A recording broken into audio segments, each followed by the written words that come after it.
Barbara. I'm Cheryl. And I'm Naima. We're three Black moms.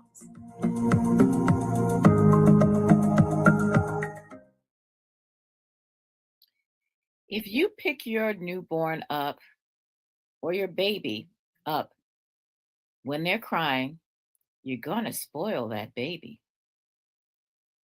Also, you don't necessarily need to co-sleep with your baby or cuddle them too much, and you should let them cry it out to learn to sleep and comfort your baby himself or herself. These are some of the myths that some new moms are still getting. And that's just what they are. They're myths. When your baby communicates with you the only way he or she knows, by crying, you need to answer that call. Because your baby, especially when they're brand new, they don't know anybody. They're looking for comfort, and they need to know that you're always going to be there to attend their needs. And these are some of the things that we, especially in the Black community, have to really start talking about and educating our next generation to care about their babies. We are so used to being tough on our kids. We want them to be strong. But the first thing they need to be is nurtured. They need to know that mom and dad or whomever the caregiver is always going to be there to answer when they call. Maybe they're hungry. Maybe they're hurt. Maybe they just need to know that they're not by themselves. And when people tell you that you're going to spoil your baby, well, let me tell you something. You can't spoil a baby by loving and caring for your baby. And these are some of the things we want to talk about today. We want to talk about some of those old time things about not picking up your baby too much. And we also know, and studies show, that baby girls are nurtured more than baby boys. They're cuddled more, they're responded to more.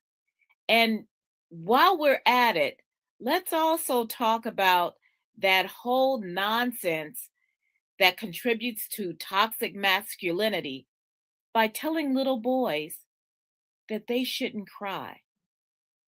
Let's stop telling our children that they don't have a right to their emotions. So, Naima, what were some of the things you were told when Zakiya was born? Well, I tell you, I'm grateful that I had done some research and just reviewed a lot of things, because I was also told, don't respond to the baby when they cry. They're going to be spoiled. And or if they're crying, they need to just cry it out. And I'm glad that at some point my instincts kicked in. I said, no, you don't do that to a child. And it took me maybe the first couple of months to kind of sift through a lot of the old myths and just really use my instinct and realize a lot of the things that we have been taught come from that old slave time belief that you got to toughen up your child by not showing them any affection, because the world is cruel, so they might as well learn not to expect any nurturing. And we've been carrying that mistaken belief for centuries, over a century. And it really has damaged a lot of people. And you mentioned boys. We have so many emotionally damaged boys because they didn't get enough nurturing and they weren't allowed to express emotions. And so that's why so many of them have this pent up rage. They don't know how to talk it out. They don't know how to show grief. They don't know how to show fear. And so everything just becomes violent. The only thing that we've allowed little boy children to show is anger. So anger becomes the thing that's the go-to for everything. I'm grieving. Let me be angry. I'm sad. Let me be angry. I'm fearful. Let me be angry. My feelings are hurt. Let me be angry. Whatever it is. And then anger, violence, that's all acceptable for male behavior. Like you say, toxic masculinity. We do that by not letting our boy children feel the love and the mothering and the nurturing that they need. And when they don't get it, they go after other things that have nothing to do with love, but it's the need that they have to feel loved. And that's what has to change in our thinking so that we can change the way we raise our children. So Barbara, you've raised a son and now you got grandsons and That's true. I think another thing is the attitude that a parent has toward their child, even at the very youngest. This is something that has always disturbed me. You'll see a stranger with their child and you'll say something like, "Oh, he's so cute," or "Oh, she is so pretty." And the comment will be, "Oh, he's so bad." Yes. Oh, she's so bad. Like they can't accept something positive said about their child. I honestly don't know where that comes from. But if you start instilling that kind of criticism, that critical response about anything positive, your child will experience a type of insecurity that really cannot be explained. Yes, the world is a cruel place. And yes, they're going to run into meanness and bullingness and other kinds of attitudes and behaviors from people around him. But they don't need to learn the meanness at home. They need to know that there is a place of comfort, of kindness, of security, of stability in the place where they're going to be raised, where they're going to be most of their lives. And I think another strange myth, and this may be getting further down the line beside a baby, is the fact that, oh, you have to eat everything on your plate. So many people, we grew up in the clean plate club where you got told about all the starving children in other countries. So you better eat everything on your plate. And unfortunately, this has started a whole sense of obesity in our own country where we are forcing kids to eat more than what they are really, they're full, and you're forcing them to eat more. And you learn when a child is a baby that they can regulate themselves. I think a lot of parents may not really pay attention to this too much, but when your child is old enough to eat solids after 6 months or so, and the baby is done eating, and you're trying to get them to get one more bite, and they're full. And you don't need to force a child to eat, because when they're hungry, they'll ask for more or cry for more. But this whole thing of you've got to make it all disappear and force feed a child when they're really done eating, that's another one of those myths that the child's going to starve to death if you don't force them to eat past their sense of fullness. And you teach kids to not be able to listen to their own body. That's exactly right. And then years later, when they're going to Weight Watchers and somebody has to tell them, you eat when you're hungry and you stop when you're full. And they have to ask, how do you know when you're full? Yeah. And what they tell you, by the way, is when you sigh. And you will have, and if you pay attention to that one little thing, you will go and you will have a full plate of something, and 3 or 4 bites in, you will sigh. Guess what? You're done.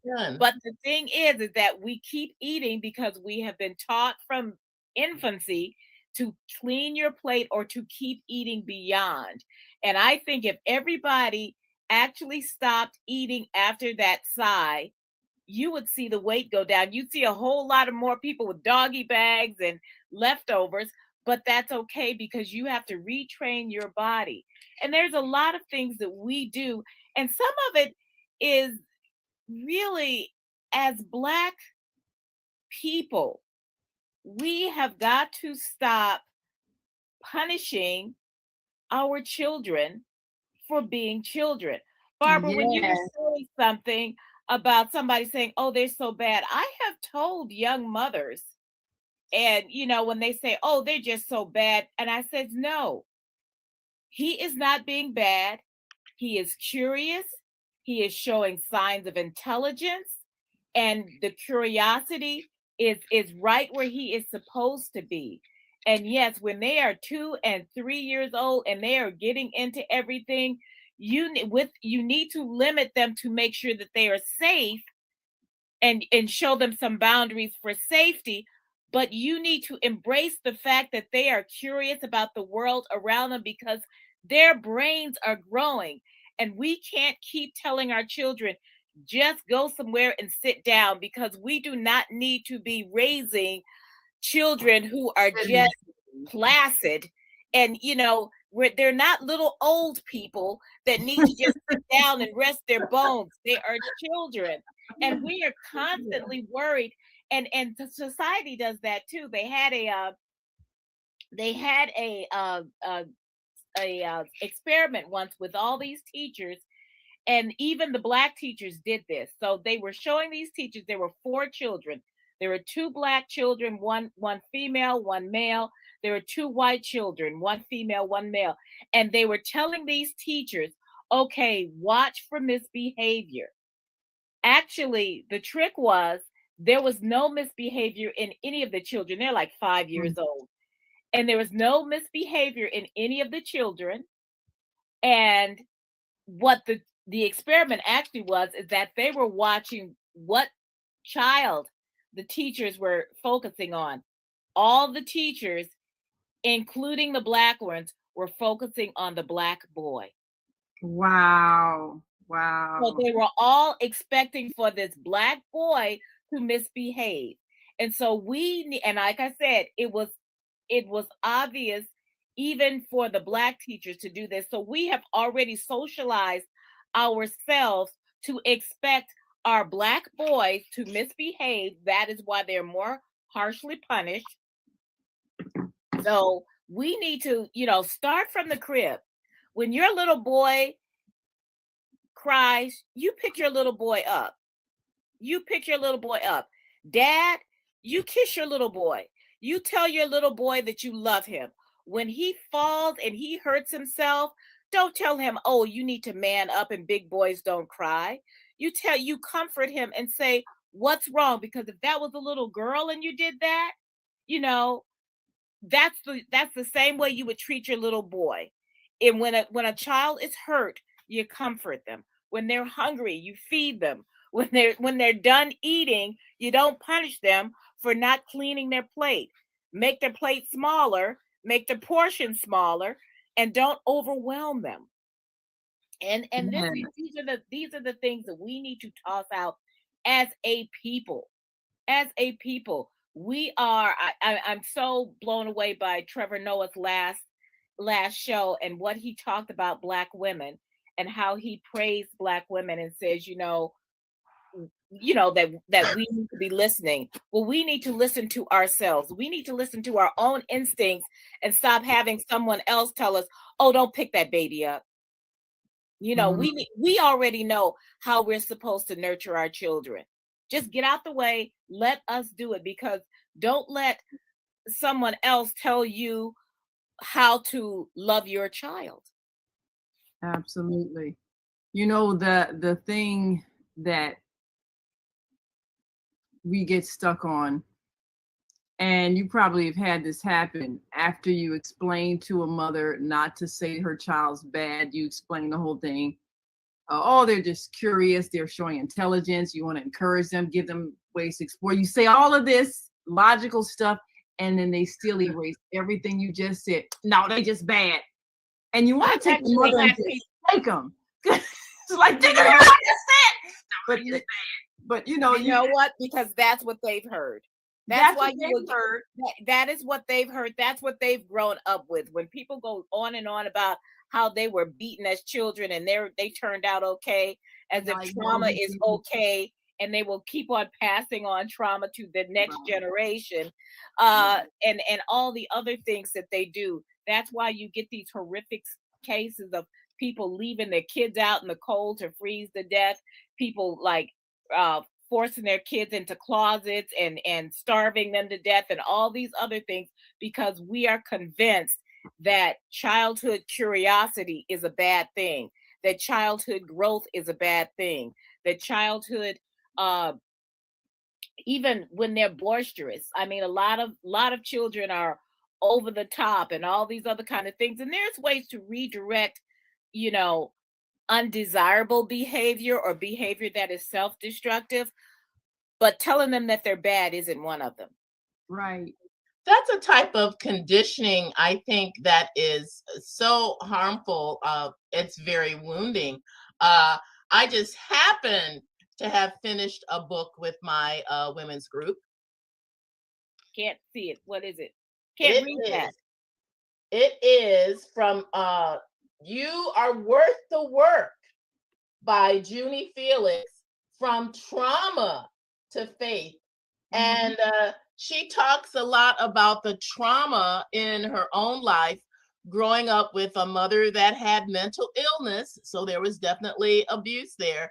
And also homelessness and just all around craziness in their household with 7 children. She was the oldest of 7 and was in therapy, can you believe, at the age of 4 because of the wildness, I mean, there are other words to describe it, that happened in her life, but also how the healing process had to take place and is still taking place in their home. And I think that it is so important. I know we talked about this earlier in our show on Black People Need Therapy. Why won't they get it? The importance of dealing with childhood trauma that comes up in unhealthy ways as an adult. Some of these old lady myths that come up about not spoiling the baby, not picking him up too much. If you do this and that too much, you're going to make your child into an unloving brat.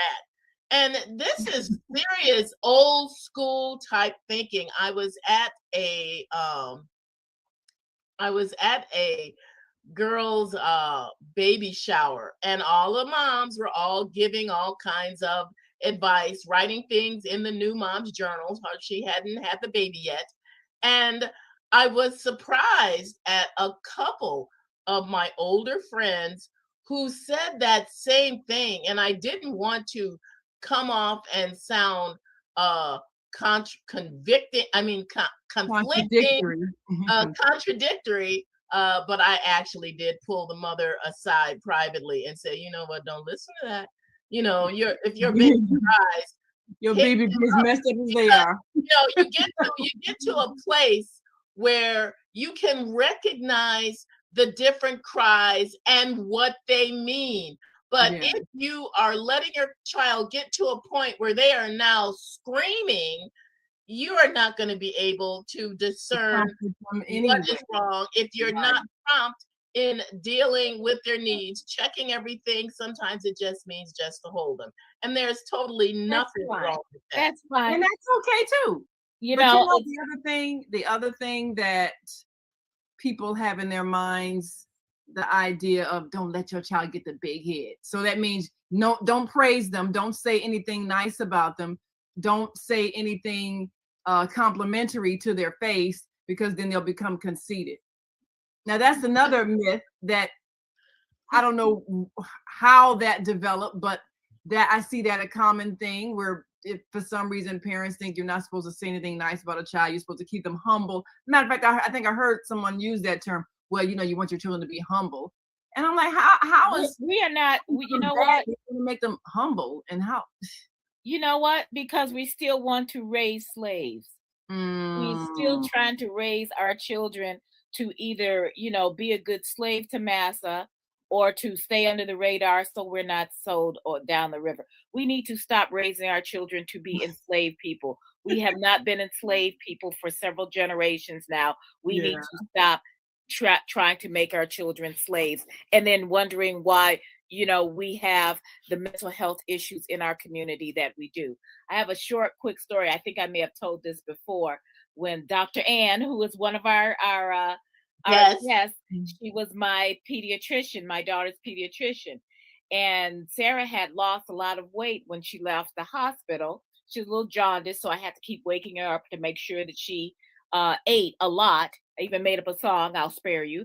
And and when I brought her back for her checkup, she said, "Do you carry this baby a lot?" And I said, "Yeah, is there anything wrong with that?" She says, "No." She said, "But her head is perfectly round." Because I never let her cry, like let her lay down and cry, ever. I mean, I waited a long time for my baby. I waited a long time to have my baby. And when and I had 6 months off before I even had to go back to work. So every time she cried, I didn't do nothing, but I made sure that I'm in the bathroom. I'm coming. I know. It was like, I think I let her cry. She cried for 7 minutes because I had to feed myself, feed the dog, and get the dog in out of the rain. And I cried for a half hour because I let her cry for 7 minutes.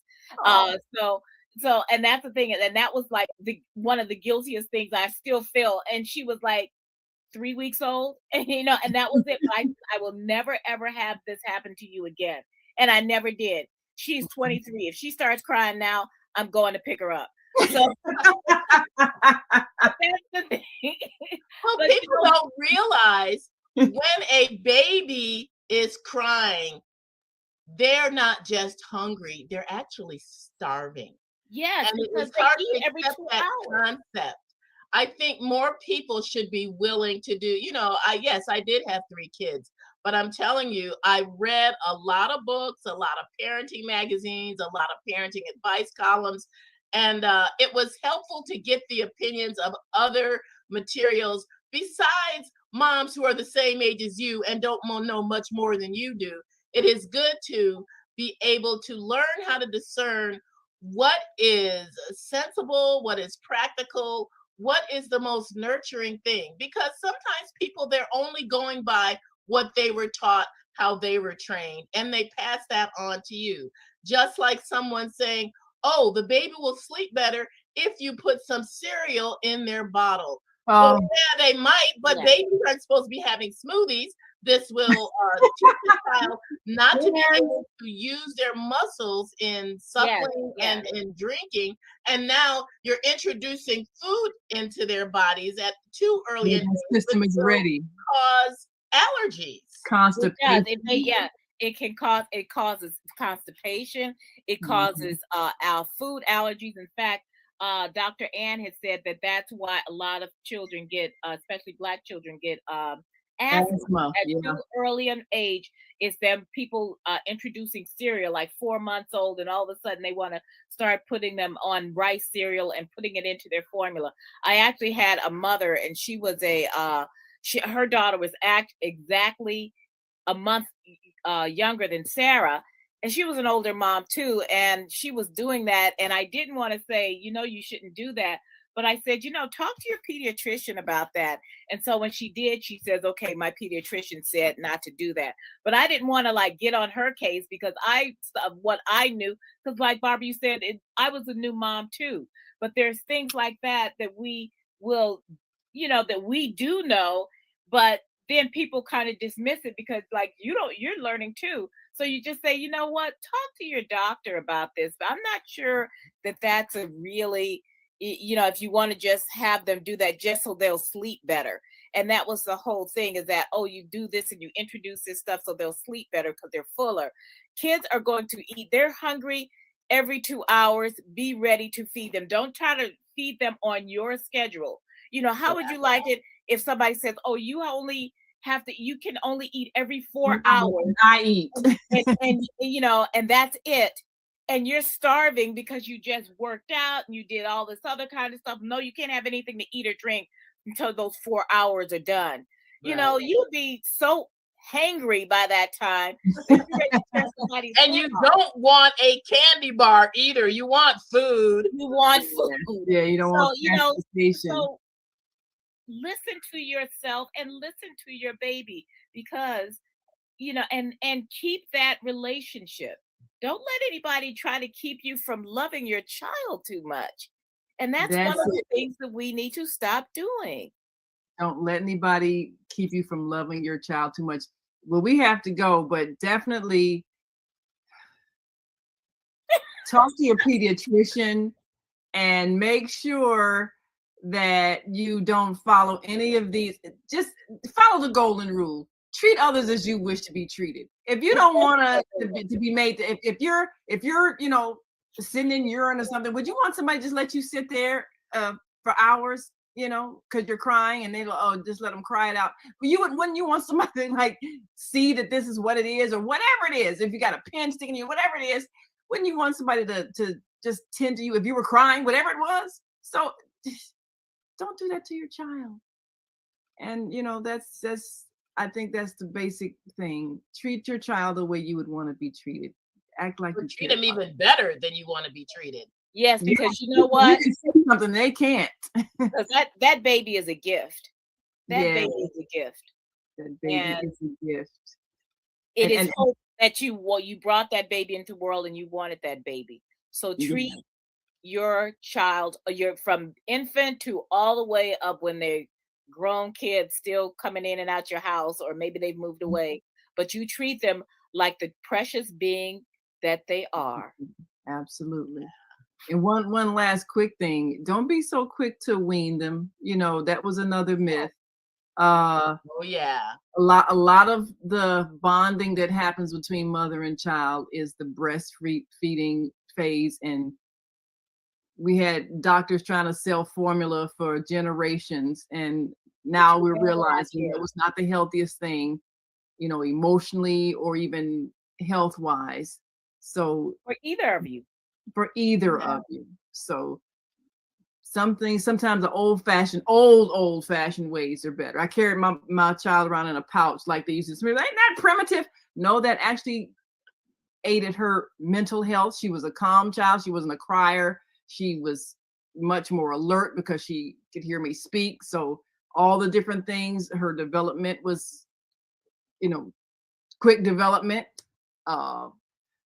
alert and calm, because I carried her, and no, she was not spoiled. So anyway, we've got to go.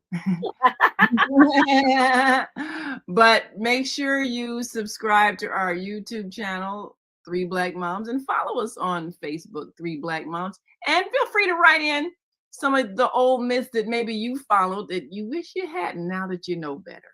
Yeah. Let us know. Anyway, until next time, I'm Naima. I'm Cheryl.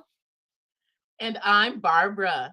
Treat your babies well, and Merry Christmas. Bye.